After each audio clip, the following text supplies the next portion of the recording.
Okay. All right, everybody, here we go.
Hello, everybody. Welcome to the James Cooley Show. It's Your Life.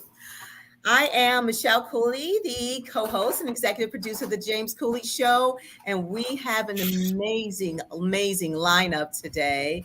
And listening audience, if you want to be part of this conversation, please go into your comments. We're on 20 live streaming platforms. We're on LinkedIn, YouTube, Facebook. And just put in your comments. We have an amazing two guests today on the show. But also right now, I have my amazing co-host, Mr. Al Renteria. Al, how you doing today? Man, I'm doing great. JC just left now sunny California, headed your way. But outstanding. We do have some great guests and looking forward to learning more about them so the audience can enjoy as well. Yes, and as you know, this week we've been honoring our veterans, for Veterans Day. Can you tell us, Al, you are a veteran yourself. Can you tell us why we should be honoring our veterans and never forgetting? Well, my backdrop are my family members, and they serve, and they set the pathway for me and others. And it's important for America to know that we come from their community. There's only 18 million of us, Michelle, and 330 million civilians. Not everybody's going to serve. So appreciating that fragment of the population, I think it's necessary to remember those on the wall behind me, those that served around the world, and those that just today. and inspiring our serve to country and giving what we can. And honoring veterans all week globally is important Mhm. to them, but to the nation that obviously where I enlisted from. So that's important, and that's key for the week. Well, definitely, that's important. So let's just start. Let me tell you about the title of the show and the purpose of the show today. So we got two titles of the show. We're gonna talk about GED to Green Beret and lessons learned and applied to leadership.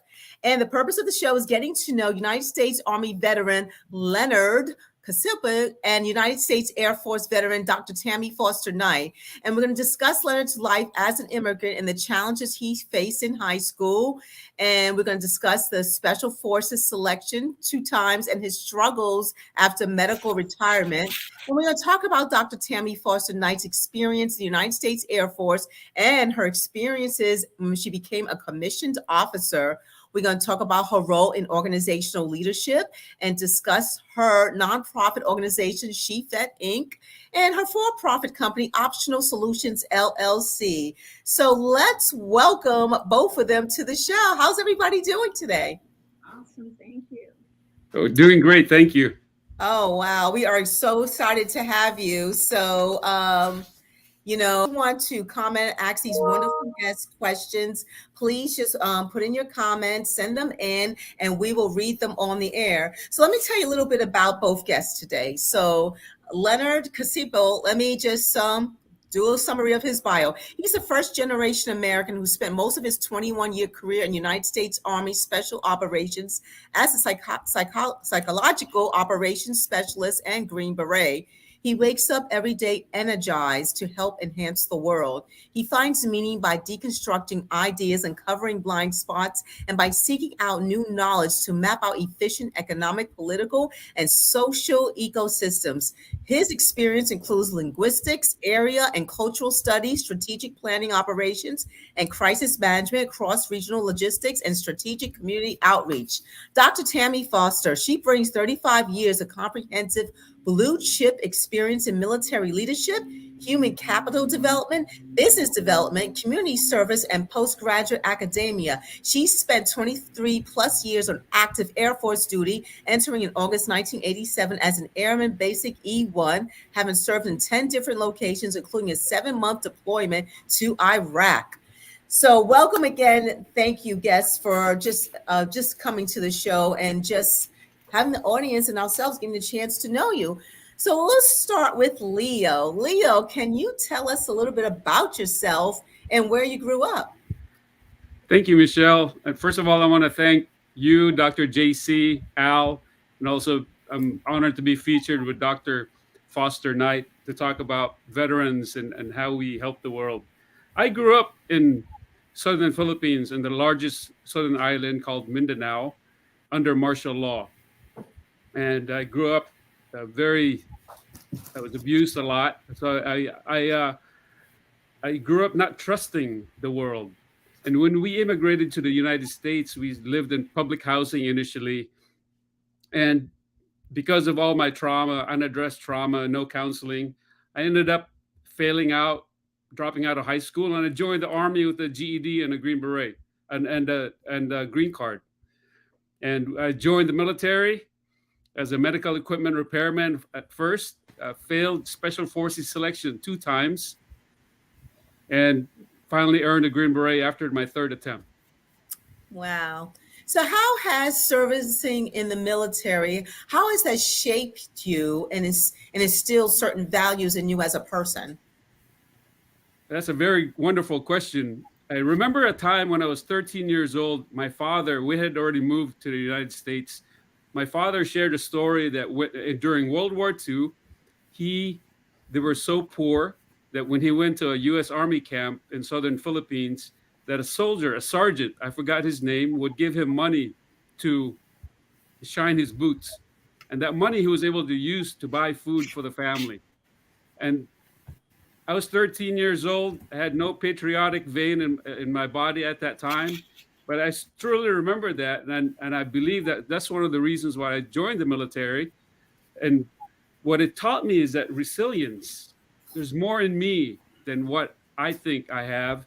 And it taught me trust in others, global knowledge, travel that I could not have afforded on my own, and multicultural and linguistics training that helps me to this day. Wow. You know, it's always good to hear what brings us to fruition today, and there's a lot more to do. And, you know, Dr. Foster Knight, you entered the Air Force August of '87 as Airman Basic E1 and retired June of 2011 as a Major 04. What made you decide to get a commission after 13 and a half years as an enlisted service member?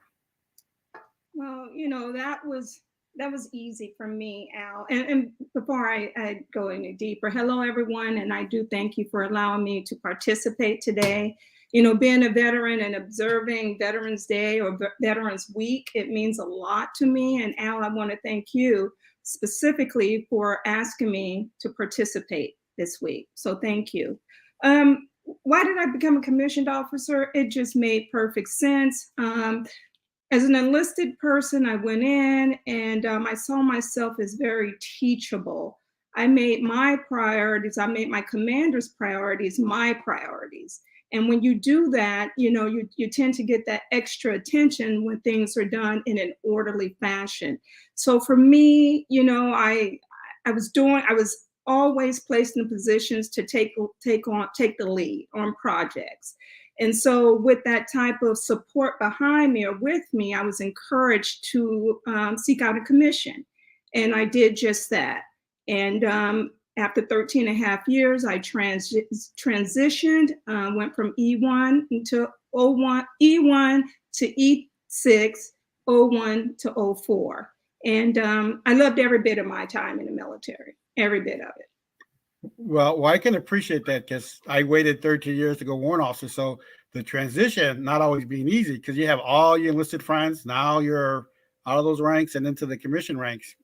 But as an American African woman, what were your life experience in the Air Force? Was it easy to assimilate into the commission officer culture? In other words, was it an easy transition? It was easy initially. Because I had the support of my leadership. And but I will say, once I became a commissioned officer, my experiences, I became very lonely because once again, I made my commander's priorities my priorities. So I was always in one position and advanced to another position rather quickly. And with that happening, a lot of my peers, you know, they turned their backs to me. And I know because it was because of the success. I know it's because I had the attention of my leadership. And to be quite honest, to be fully transparent, I was in positions where my male counterparts would traditionally have that position by virtue of being a Caucasian man, that network, if you will. But because I was placed in those positions, it made my life lonely. Yeah, I can appreciate the loneliness because, as you pointed out, not so much say they turn their back on you, but they see you succeed. And you know, the military culture, as you know, it's a different altogether, and a compelling story. You know, Michelle, you if you learn our culture, and I'm sure you know it, it's a little different in our ranks to go from one, you know, enlisted rank, rather be warrant officer, commission, and to see you succeed today, learn from that past is key. Wow. So Leo, I'm sure that you've relocated many times during your years in the service. How did the frequent locations help your children, your family, in your opinion? Because of the relocations, my children are some of the most fortunate kids in the world.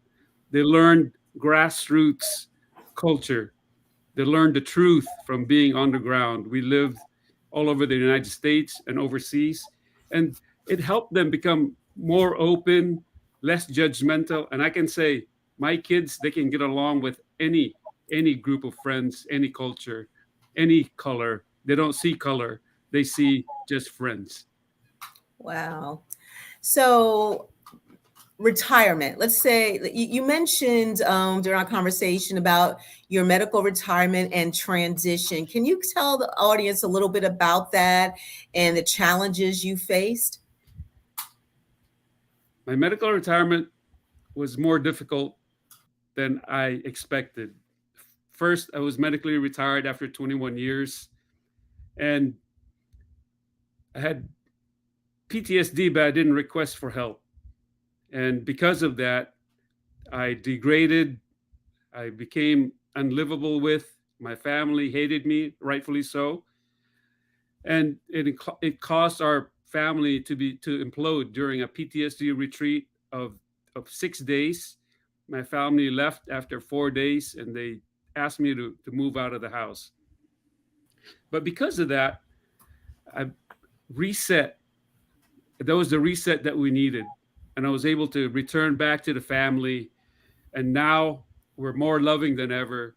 But on the physical side of that, that was the psychological and spiritual side. But on the physical side, I had to go through where almost 3 years, I could not walk. I had 2 bilateral hip surgeries, replacements. My left knee was also replaced. And I'd like to say that even though I wasn't born in this country, I'm made in this country. I'm made in the USA. Wow. And finally have a magnetic personality. And I'm just thankful that all the organizations that helped me, including the VA, to get my family and myself back into playing and being good pillars of society. Wow. Hey, we're going to have to take a station break right now, commercial break. But audience, again, put your comments in if you want to ask these wonderful guest questions. And we will be back with you on the James Cooley Show, It's Your Life, honoring our veterans.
It's not surprising that 2 in 5 military veterans becomes an entrepreneur. As soldiers, we're trained to leave no man behind, to cross the line together. As business owners, we make sure veteran owners and small businesses cross the finish line together. Connect, learn, secure contracts, create jobs. Opsforvets.com. Handshakes, not handouts.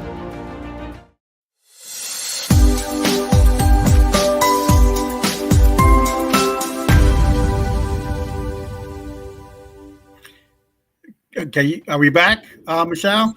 Yes, we are back. Hey, thank you, audience. Thank you for tuning in and watching the James Cooley Show, It's Your Life, with our amazing guests today, Dr. Tammy Foster Knight and Leonard Casiple. Leonard, how do I pronounce your last name? I think I'm mispronouncing it. It's okay. It's Casiple. You had all the letters in there. Oh, okay, great.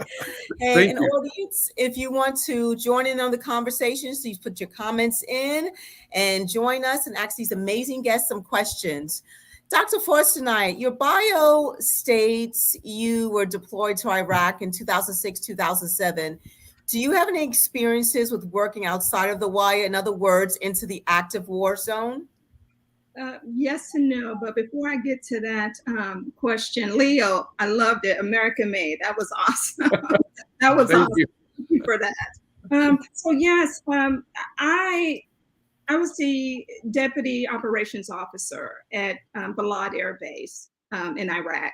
And one of my jobs or one of my responsibilities was to make sure our airmen who were outside the wire, embedded with the Army and the Marines, it was my responsibility to make sure they were properly organized, trained, and equipped.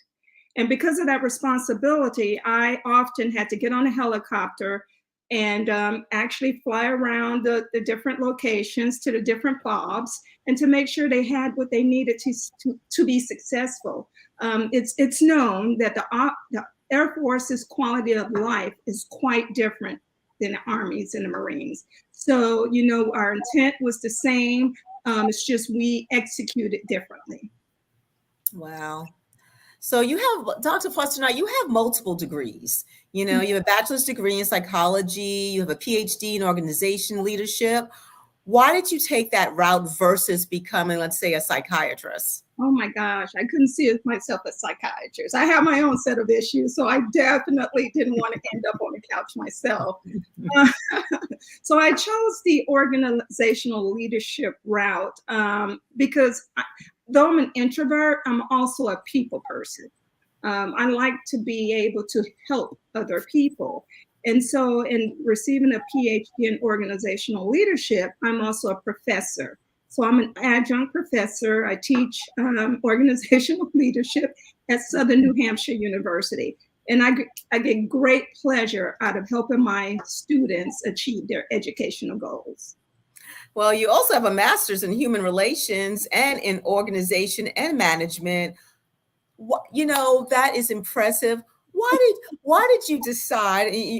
I don't know if it's because you love school, but why did you decide to pursue so many degrees? I'm a geek. I really admit that. Said gently, I'm a professional student because I enjoy it. I enjoy new knowledge. There's always something to learn. I'm very teachable. You know, I was on a call this morning with some other business owners, and a lot of them, you know, they're in fields that I chose not to be in, but I enjoy learning from them. Even, what's her name? Dr. Maureen, is it? Who was on the call on Monday? She's high techy. And I mean, my mind was blown when I read her resume. So once again, I just enjoy new knowledge. Yeah. Wow. Michelle, I don't know. You asked earlier, how do we honor our veterans? And these two emulate that, I believe. And you know, I'm an introvert too, Dr. Foster Knight. And it's not until you master your subject do you get to speak what you feel. So thank you. You know, Leo, you mentioned it before, you know, community is where we come from. You're made in America. Tell us, in what ways do you help your community? Thank you, Al. First, I want to say I'm also a geek. I'm a learner and also introvert. I need a few hours at the end of the day to process my day. And that's a wonderful question about helping the community, because originally I didn't trust the community. And what I do now, I wrote my life story online. It's on medium.com. The title is Master Sergeant, It's Time to Put Your Ruck Down, which is, the rucksack is the backpack. We call it in the Army a ruck, which is what the emergency psychiatrist at the Naval Station San Diego Hospital said to me before I went in for 3 days into the inpatient psych, because I was suicidal. I was in severe pain waiting for my first hip replacement.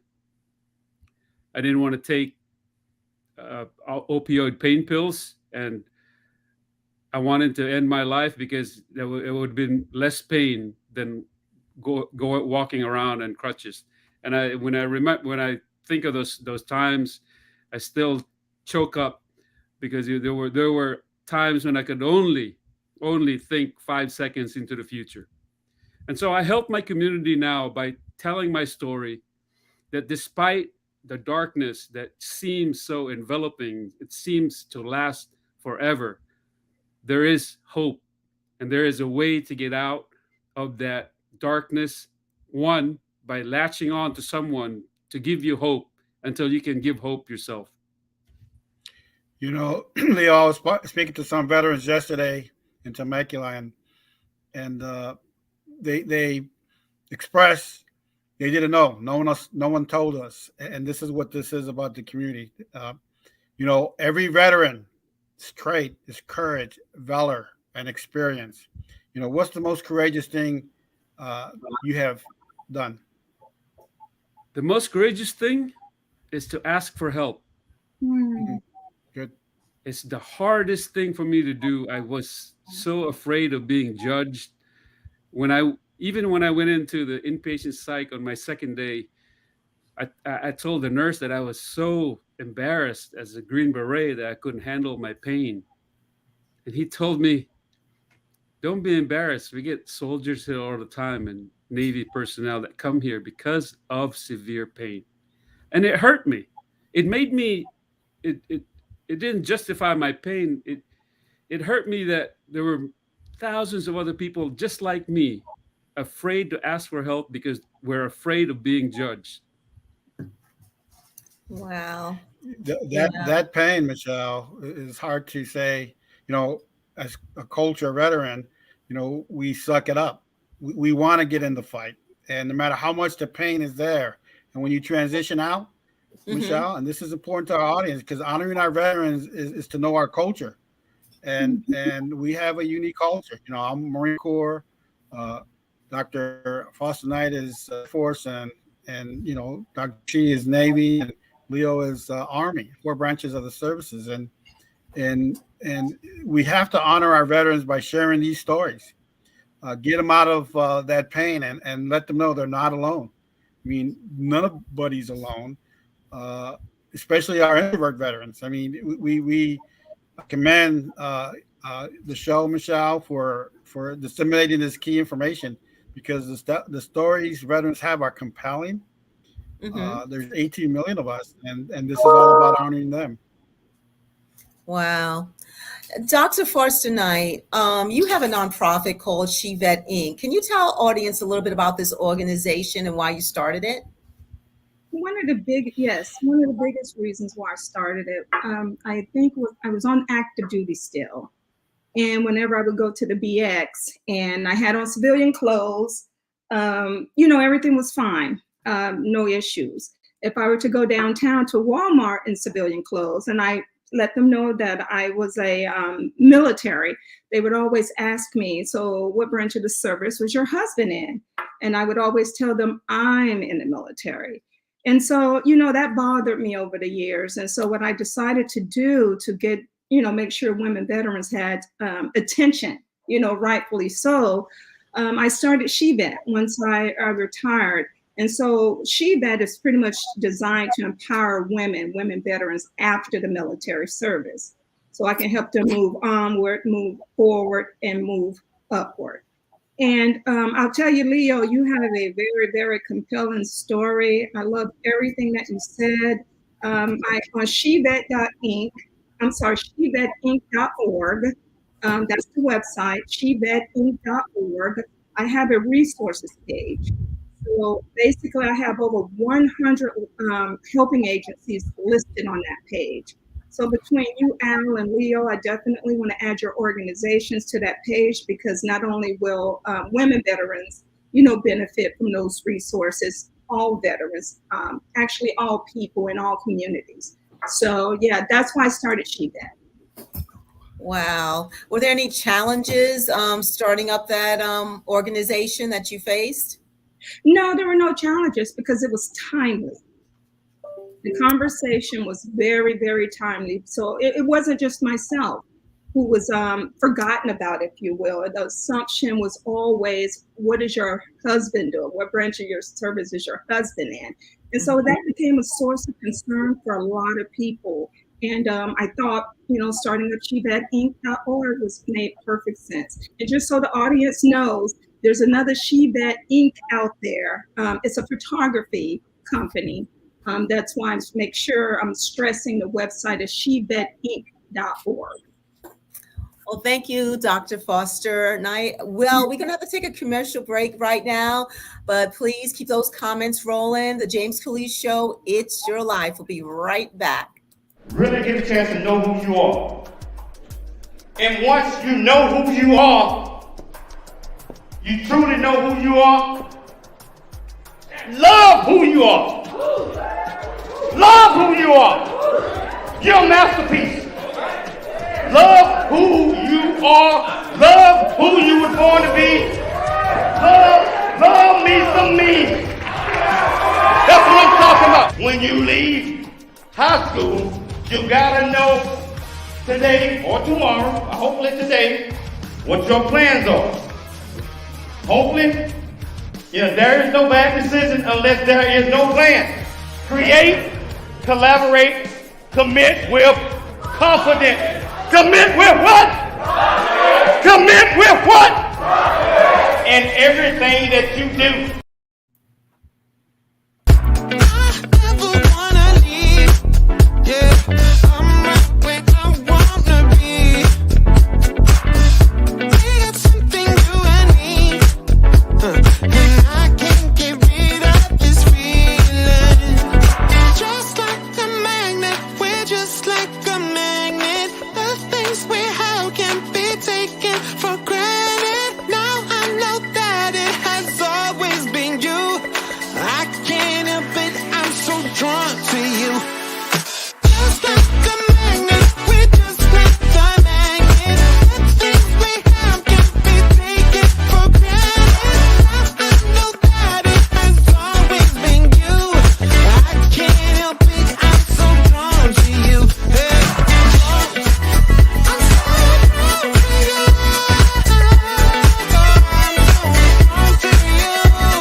Are we back?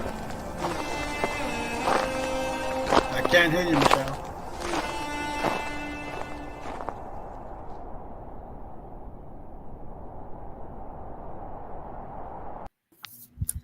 Welcome back to the James Cooley Show, It's Your Life, with our guests today, Dr. Tammy Foster Knight and Leonard Casiple. Hope I pronounced that right this time, Leonard. Hey, audience. If you want to join us in the conversation and be part of this, please put your comments in. We are so excited to hear from you. Al, do you have any comments on the guests so far? Well, I just got to tell you, it's amazing. I mean, the technology allows us to disseminate all of this. And as you know, this show is going to be archived for a long time. And, we're connected. Dr. Foster and I, we met, but we never met in person. And you took up support to get the message there in your area. So, Michelle, this is about connecting everybody and learning from these amazing guests. Most definitely. Dr. Foster Knight, you talked about your nonprofit, SheVet Inc. Tell us about your for-profit organization and what services and resources you provide there. Okay, so my for-profit, we're a healthcare provider of durable medical equipment and supplies. And so, everything from big hospital beds to exam tables, all the way to personal protective equipment, those items we used during COVID. So my mother, she passed from breast cancer. My father, he had several strokes. And what I decided to do is I wanted to help others have a better quality of life, to make their lives a lot easier. And so by doing that, that's why I got into the medical space. So yes, it's a for-profit business, but it's meeting needs. Wow. Yeah, that's again, I'm inspired just enjoying this moment with everybody, and I'm looking at the audience viewers, and they're way up there, and both your stories, the enlisted rank, the officer rank, the Made in America. This is why we served. Leo, uh, change is what it is. Sometimes it contributes to family growth, sometimes it doesn't. How has your internal change helped your family? Well, that's a wonderful question, Al. I was driving my wife to work last year. After, we have been married now 23 years, and I said, when everything aligns, everything's going to be good. And she stopped me and she said, everything's already aligned. I had to learn, and she added that they didn't heal until I healed. So for me, I had to learn to forgive myself first so that I can forgive others more easily. And now I buy my wife flowers every week, 2 bouquets of flowers every single week.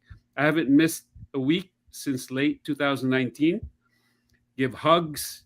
I'm open, frank, honest communications. And I apologize first. And I apologize to sometimes, I'm not perfect. So I forgive myself. And then I forgive others more easily. Not only my family, but the entire world.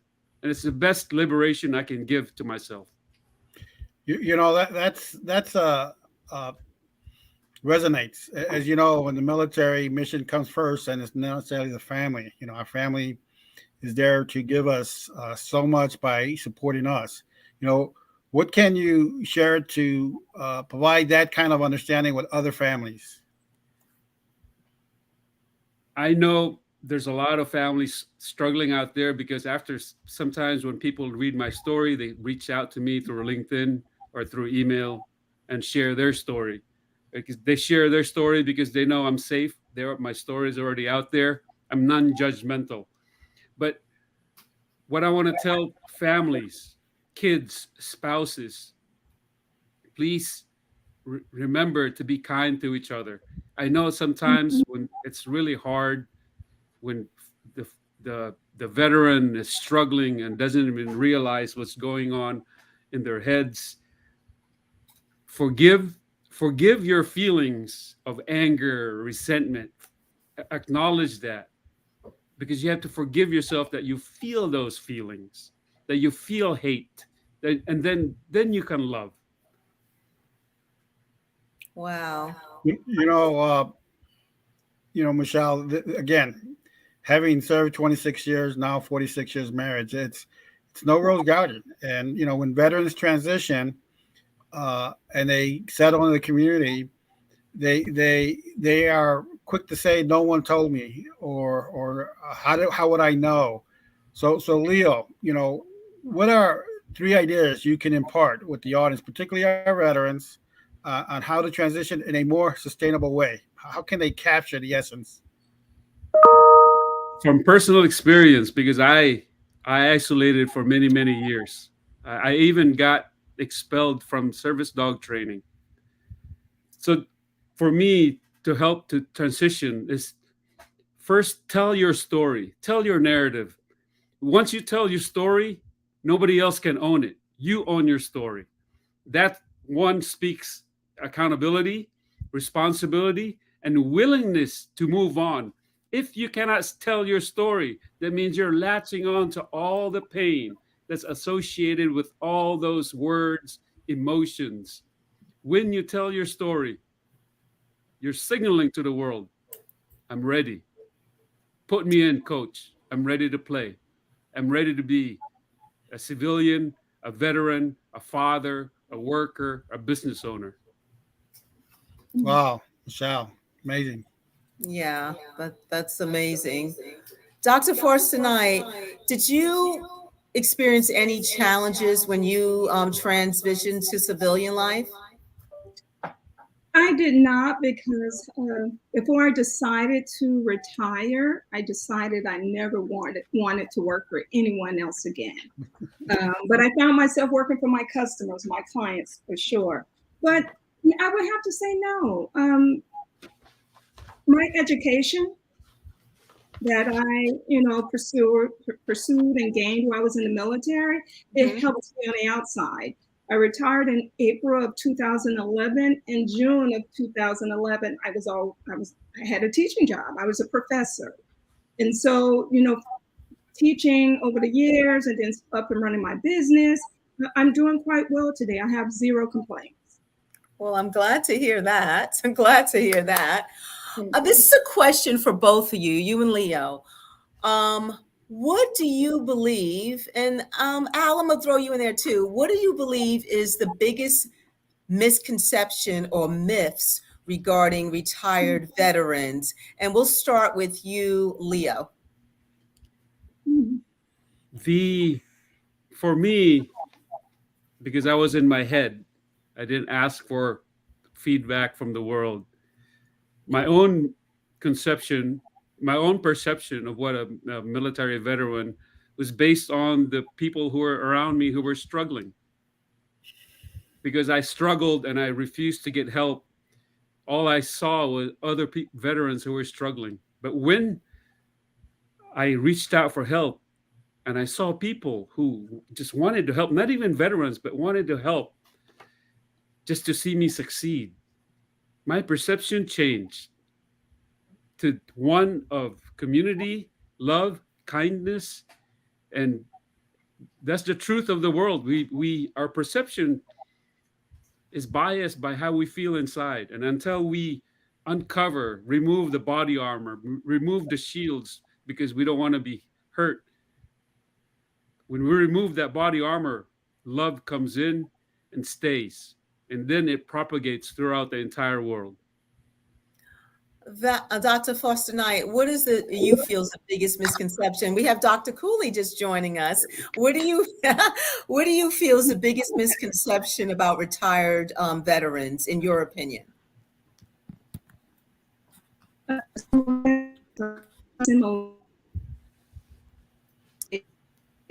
Dr. Foster Knight, I think you're breaking up. It's bad weather here. Can you hear me? Yeah. I can hear you now. There you go.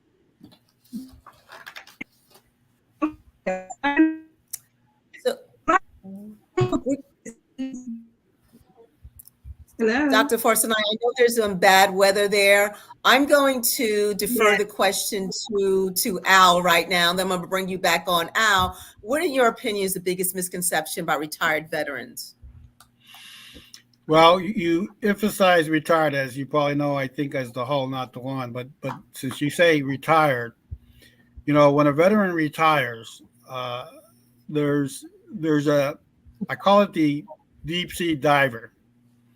And when a veteran retires and they're in a new culture, civilian life, if they don't take their time and as a diver rush to the top, they're going to get the bins. So the community doesn't know if we're retired, doesn't know if we're like Marilyn Jackson that got us in E3. So the misconception is probably weighted with the fact that the communities at large don't understand who we are, what our culture is. Retirement comes with a pension, comes with a lot of different things. They understand that the Veteran Affairs, as an example, is a promise earned benefit by the American people. And as you see on my line there is the best way to honor us is to get to know us, because misconceptions, perceptions can be hurtful in that like any culture environment, they see us as a Department of Defense entity, came from the community, and our wherewithal is different. Our experiences are different. We know how to withhold pain, as Leo said so promptly. So they don't see us what we bring to the table, but they feel sorry for us, and that makes it a cost center, if you will. Organizations wanting to care for us, not realize what our true potential is. Again, they don't know if we're retired. They don't know if we're an E3. All they know is we got to care for that veteran. They put a lot of energy and love behind it, and my pitch Dr. JC, the VA card, you know, and that's another topic altogether. But in a nutshell, they define us without knowing us, and that's the truth of the matter. Wow. I'm just not getting here. I've been listening to the show ever since it started. What we're going to do right now, we're going to take a station break, and we're going to come back and we're going to pick up with this great discussion. And I tell you what, if you want to be part of this conversation, go to this whatever mechanism that you're looking at the show on. Remember, it's your life. We'll be back shortly after the break. I never wanna leave. Yeah, I'm right where I wanna be. We got something you and me, and I can't get rid of this feeling. Just like a magnet, we're just like a magnet. The things we have can't be taken for granted. Now I know that it has always been you. I can't help it, I'm so drawn to you. Just like a magnet, we're just like the magnet. The things we have can't be taken for granted. Now I know that it has always been you. I can't help it, I'm so drawn to you. Hey, I'm so drawn to you. I'm so drawn to you. Really get a chance to know who you are. And once you know who you are, you truly know who you are, love who you are. Love who you are. You're a masterpiece. Love who you are. Love who you were born to be. Love me some me. That's what I'm talking about. When you leave high school, you gotta know today or tomorrow, or hopefully today, what your plans are. Hopefully, there is no bad decision unless there is no plan. Create, collaborate, commit with confidence. Commit with what? Commit with what? And every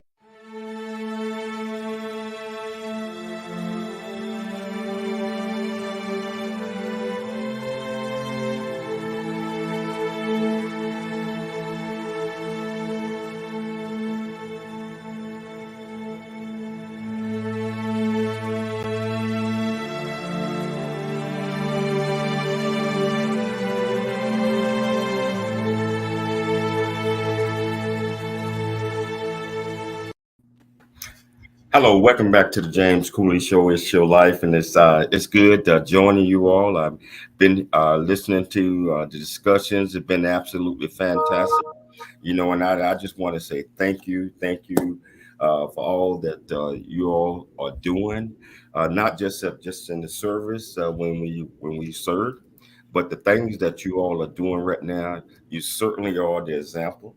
And this is a absolutely great discussion. So, Big Al, I'm gonna turn it back over to you and let you pick up the questioning. I'm gonna listen to it, then I'll jump in a minute. Yeah, we were trying to get Dr. Foster Knight. Is your comm back up? Yes, can you hear me? Absolutely. And you're out there with the weather in Florida, so be safe, stay out of the wind. But the question, as I just answered, Leah just answered, is what are the misperception of the retiree and other things? You transitioned very smoothly. Not many veterans enjoy that outcome. So give us your thoughts. Well, I think it piggybacks on what you said, Al, about it's hard for veterans to assimilate into the civilian culture once they get out.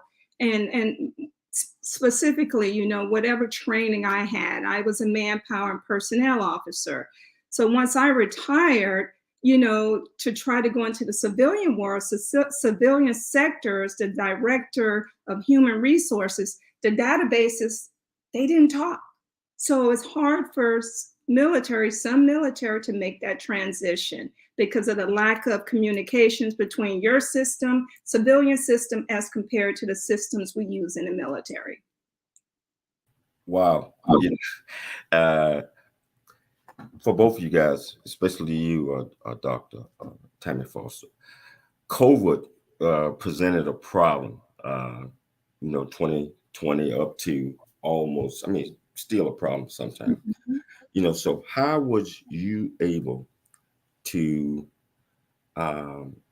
keep your company up, keep your people motivated, and keep your supply line and productivity going? Can you tell our viewers and listeners a little bit about that? Yes, of course, the medical equipment and supplies were needed, hard to get after a while, high demand, and it posed a problem. I think what I decided to do was to give back. So the saying is, be good, do good. So I donated a lot of items, a lot of supplies. And I think, as a result of donations, they say, you do good, good things happen to you. Absolutely. Hey, Leo, I was listening to you. And by the way, I love that comment, it's well made in America. So, Thank you so much. hey, man, that's you had to corner that one, man. That was a good one. So, Leo, I heard when you was talking and you were telling about some of the things that you had to overcome, PTSD, and cause some ripples in the family, and you kind of got it under control and was able to kind of put those pieces back together. Can you talk a little bit more about that? How did you feel when you knew that you were being pushed out because at the time you probably needed treatment or something like that and probably didn't want to get that?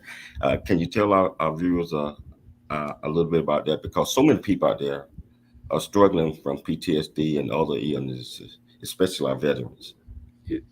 Thank you, Dr. JC. It's a very good question. It's I'll try to be as objective as possible, but one, families, spouses, and children, and as humans, we can only take so much, and especially with a family member with PTSD. I had anger issues because of my PTSD and my pain because I couldn't sleep. We're not robots, and we're not expected to be able to handle everything that's thrown at us.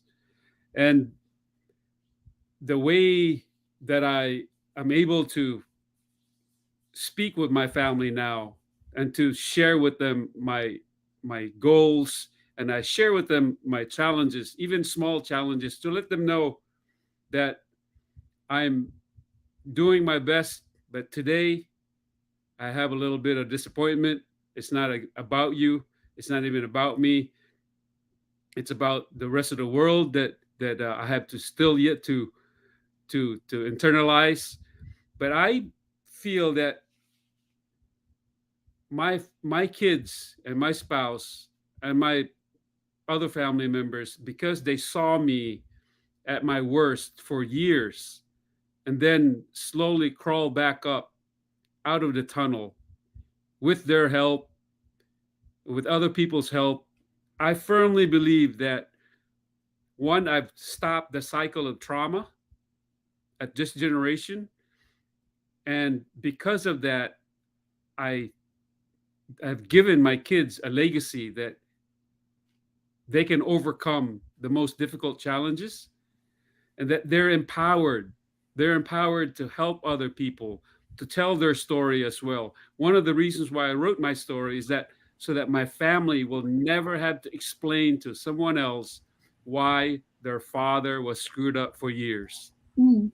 That's my legacy that I'm leaving with them.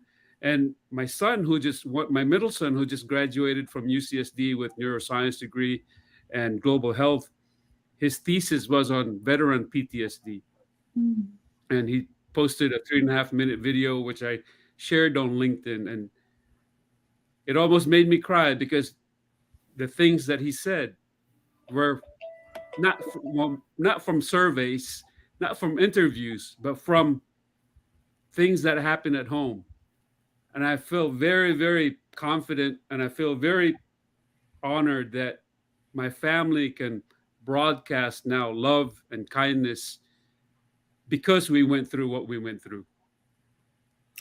Yes. Wow. You know, Dr. JC, we've been talking about this, Dr. Foster and I were both manpower officers, her Air Force, Marine Corps, and I know every occupational field. And like her and I, our transition was much different than Leo's. He's in the infantry, he's our trigger puller. And we're just that logistical tail, as you are a comm officer, to support that trigger puller. They see more harm's way than we do, and our support is for them. And this is how we honor veterans, because our occupational field gives us a glimpse truly of what they were trained to do, what greater sacrifices they gave. And like I told you yesterday, Frank sent me news, say, hey, Al, I don't see any veteran Vietnam combat veterans. And rightfully so, yes. That's why I put the wall behind me, because those went to Vietnam, particularly the third one down from the left, my uncle, enlisted, came back at 19, went to back to Camp Pendleton and Tijuana and played Russian roulette. So those are the harms, those that are the tip of the spear, that we really are trying to reach out to, because we have the capacity. Dr. Foster Knight said about the interface that didn't exist. That was a program I was involved in the Marine Corps to create an interface. In this case now, DOD to the VA. But Dr. Foster Knight, I would love to get your reaction to Leo's story. Well, it's touching, and one of the things that really stood out to me, Leo, your son's, his thesis. I wrote my dissertation on women veterans diagnosed with PTSD as a result of MST. So I would really like to have a conversation with your son to see how we can possibly collaborate. Wow. This is fantastic. These things that we're talking about right now certainly need to be discussed a lot more. So we're down to the last couple minutes of the show, and so 1 minute or less. Leo, what is at least one or two takeaways you want our viewers and our listeners to get from this discussion? The first thing is to leave a place better than you found it. And the second thing is that no matter how dark it is, you have that light. You can also heal the world. That's great. What about you, Dr. Foster? Well, I tell everyone, I like to let everyone know why I do what I do. And it's for 5 reasons. My granddaughter who's 15, grandson 11, his name is Jaden, she's lyric, my grandson Elijah, and Nola Ray, she's 6 months. That's why I do everything that I do. And I teach, as I said on Monday, I'm generous, but kindness, that's the biggest thing I want people to understand. Kindness is free. So if we have more of that, we'll be a better society. Oh. That is great. And you, Big Al? You know the drill, okay? Our takeaway, America that's watching, the VA card is our rebar to our foundation. We're at 30% of strength that got the VA card. We all need to honor our veterans by making sure every veteran has their VA card to reinforce this foundation that we're going to build on. And we cannot build on it until they all have one, JC. You just can't. Oh, hey, this has been an absolutely fantastic show. I want to thank each and every last one of you all.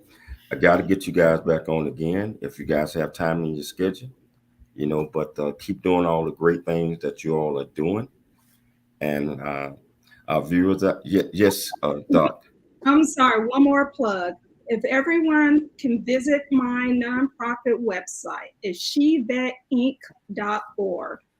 The resources page is awesome. There's over 100 helping agencies. Please, shevetinc.org. Hey, listeners, you heard her. Go out there and visit her page, support, and I tell you what, wonderful show. We'll be back tomorrow, same time, same place. We're gonna keep bringing these veterans in here. It's your life. I'm Dr. James J.C. Cooley. We'll see you tomorrow.